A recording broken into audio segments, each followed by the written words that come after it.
Hello friends, planet user रहस्य में आपका स्वागत है। और आज मैं आ गया हूँ आइसक्रीम सागा के अगले पार्ट के साथ, जिसमें मैं आपको सुनाऊंगा आइसक्रीम 7 की स्टोरी। बाकी पार्ट 1 से पार्ट 6 तक की स्टोरी ना गाइज मैं आपको पहले ही सुना चुका हूँ। मैं कब हो गया ये? अरे गाइज यार, इस वीडियो से पहले मेक श्योर कर लो कि आपने हमारी आइसक्रीम सीरीज वाली और इविल नन सीरीज वाली सारी वीडियोस देखी हैं, क्योंकि ये सभी स्टोरीज ना आपस में रिलेटेड हैं। वैसे आज की वीडियो को एंड तक जरूर देखना, क्योंकि आज में पता चलेगा ना आखिर वो सिस्टर मेडेलिन बदसूरत शैतानी इविल नन कैसे बनी। बाकी यार ऐसी ही मस्त मस्त वीडियोस देखने के लिए ना चैनल को सब्सक्राइब करके बेल आइकन जरूर दबा देना।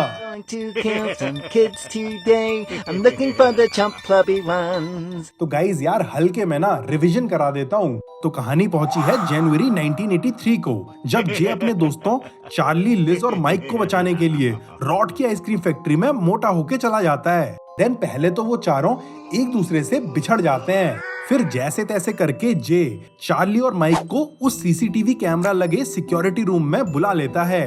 बट बेचारी लिज वहीं फैक्ट्री में कहीं भटकी पड़ी होती है।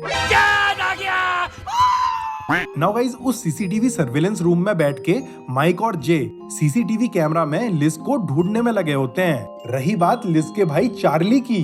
अरे रुको रुको, मैं बताता हूँ। दोस्तों आलसियों का राजा था वो, पीछे बैठ के मक्खियाँ मार के खाने में लगा होता है।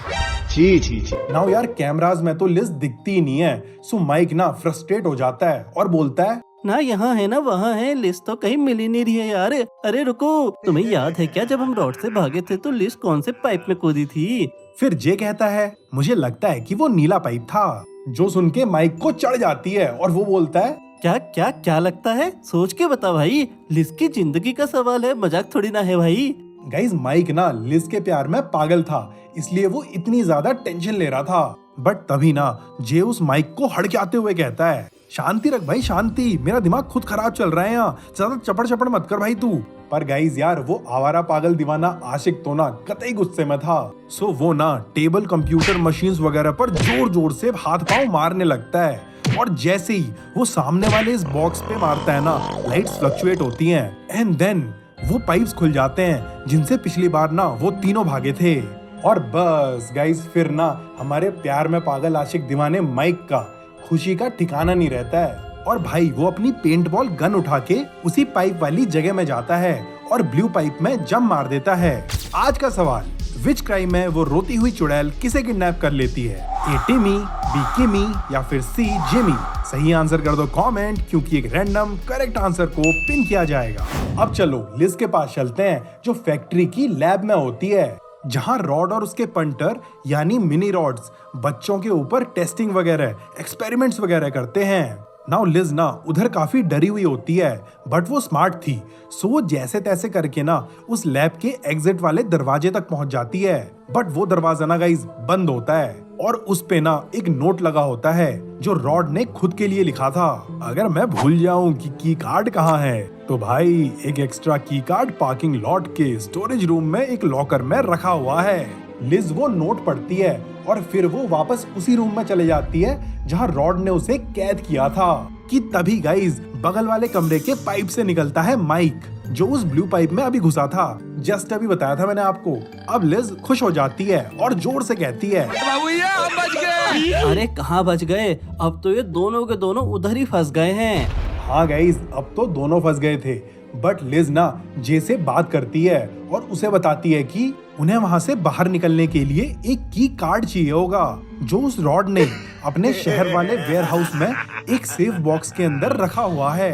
अब गाइज मजे की बात तो ये होती है ना कि रॉड ना उसी टाइम शहर को जा रहा होता है, बढ़िया से अपने आइसक्रीम ट्रक के ऊपर कुछ बांध के भाई निकलने की तैयारी कर रहा होता है। सो जे सोचता है, फिर पीछे देखता है तो उधर चार्ली घोड़े बेच के सो रहा होता है। अरे इस कुंभकर्ण के पुत्र को ना रॉड के सड़े हुए मोजे सुंघाओ, तब उठेगा ये। सो जे चार्ली के ऊपर रिमोट फेंक के मारता है और कहता है, अरे खच्चर कहीं की उठ जा, रॉड शहर जा रहा है, उसके ट्रक में बैठ जा और फिर उसके पार्किंग लॉट के स्टोरेज रूम में जाके सेफ बॉक्स में जो भी रखा होगा ना उसे उठा लाना तू। चार्ली कहता है ओके ब्रो, और भागते भागते रॉड के ट्रक में घुस जाता है। देन गाइज पार्किंग लॉट पहुंच के उस सेफ बॉक्स को ढूंढ के उसकी चाबियां ढूंढ के उसे खोल के वो उसमें से की कार्ड निकाल लेता है। और फिर चार्ली रॉड के उसी ट्रक में पीछे छुप के वापस आ जाता है। चार्ली बहुत बढ़िया यार, मैंने तो तुझे बेकाम का फालतू आलसी समझा था, बट तू तो काम का निकला रे। लेकिन मानो या ना मानो, है तो तू आलसी ही। वैसे गाइस यार, उस सेव बॉक्स में ना उस चाबी के अलावा चार्ली को एक बहुत ही पुराना न्यूज़पेपर भी मिलता है जो 4 जनवरी 1941 का होता है, जिसमें लिखा होता है, स्कूल की नन्स का कहना है कि सिस्टर मेडेलिन रातों रात प्रेग्नेंट हो गई थी और फिर कुछ घंटों बाद उन्होंने एक हट्टे कट्टे तगड़े बच्चे को जन्म दिया। अब से वो बच्चा उन्हीं नन्स के साथ रहेगा जो उसे भगवान के गिफ्ट की तरह पालेंगी। रही बात सिस्टर मेडेलिन की, तो वो अपने लॉर्ड के पूजा पाठ और पढ़ाई में लग चुकी हैं और अपनी जिंदगी के अगले 40 सालों तक वो यही करते रहेंगी। लेकिन क्या ये सच में कोई मिरेकल है या फिर एक काला झूठ? तो गाइज यार, ये न्यूज़पेपर ना रॉड के पैदा होने के बाद का था, जब फ्रंट पेज में उसके पैदा होने के बारे में आर्टिकल आया था कि कैसे एक नन ने एक बच्चे को जन्म दिया है। वैसे अगर आपको रॉड के पैदा होने की स्टोरी नहीं पता है ना, तो आप हमारी इविल नन वाली वीडियोस देखना, उधर पे मैंने पूरी स्टोरी एक्सप्लेन करी है।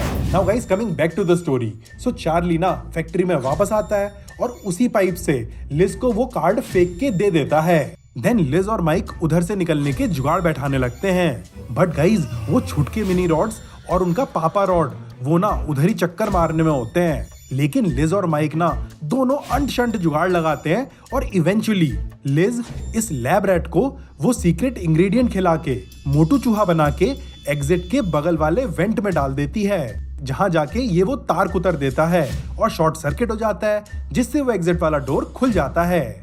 वहीं दूसरी तरफ माइक उधर ही एक टेस्टिंग रूम की टेबल पे पड़े हुए मिनी रॉड के एक प्रोटोटाइप को रिपेयर करके हैक करके उसमें कमांड्स डालता है और उसे इस कमरे में भेजता है जहां से एग्जिट के दरवाजे वगैरह कंट्रोल होते हैं। वो मिनी रॉड्स कमांड्स फॉलो करता है और माइक की तरफ वाला एग्जिट का दरवाजा खोल देता है और आखिरकार वो दोनों उस एग्जिट वाले पाइप पे पहुंच जाते हैं। दोनों खुश होते हैं और फिर माइक लिज से कहता है, सुनो लिज, अगर हम यहाँ से जिंदा नहीं बच पाए तो मैं तुमसे कुछ कहना चाहता हूँ। अब ये कह के माइक नाम का आशिक लिज को अपने प्यार का इजहार कर ही रहा होता है कि लिज कहती है, अरे बच जाएंगे यार, पहले उन दोनों को मिल लेते हैं फिर बात करेंगे। बेचारा माइक, वो तो ये बात अकेले में कहना चाहता था, तो वो ना थोड़ा सा उदास हो जाता है। चलो जो भी है, फिर वो दोनों ना सिक्योरिटी रूम में पहुंच जाते हैं जहां जे भी होता है, बट चार्ली वो तो वहीं एक्सट्रैक्शन रूम के बाहर होता है जहां से उसने वो की कार्ड फेंका था। गाइस, वो खद्दू कहीं का ना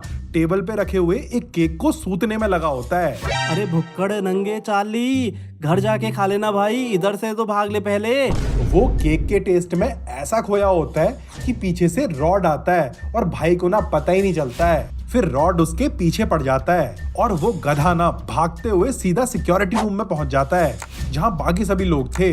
अब वो चारों उस कमरे के अंदर होते हैं और दरवाजे के बाहर होता है रॉड, जो कहता है, ये फंस गया। गाइस, रॉड जोर जोर से ना बाहर का दरवाजा पीटने में लगा होता है और ये लोग ना उसे रोकने में लगे होते हैं। सबकी फटी होती है कि अगर रॉड ने उन्हें पकड़ लिया तो वो उन्हें एक्सट्रैक्शन रूम में ले जाएगा और सुई चुभा के फोड़ देगा। बाकी गाइस यार, ये तो फैक्ट्री के अंदर का सीन था। बाहर क्या हो रहा था पता है? बाहर पे ना इविल नन यानी रॉड की माँ अपने बेटे से मिलने के लिए आ चुकी थी। दी एंड।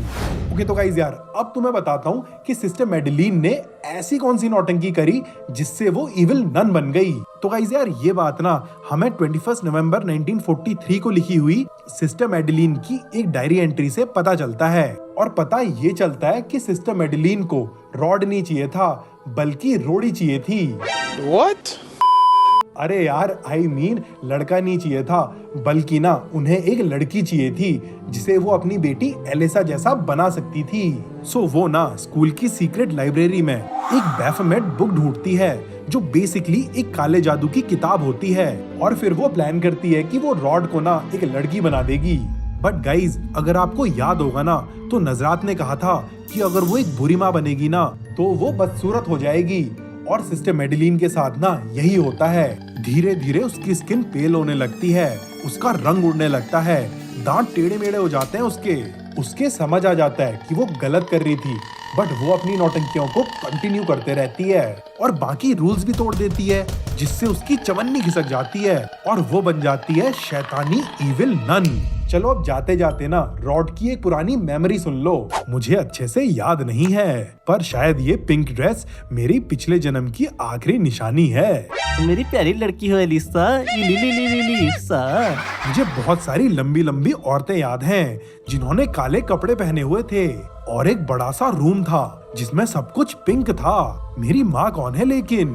क्या वो है वो प्यारी सी दिखने वाली, या फिर वो कुछ और है, कोई मॉन्स्टर जिसके बदसूरत से दांत हैं और सफेद चेहरा है। तो गाइस यार ये थी आइसक्रीम 7 की स्टोरी।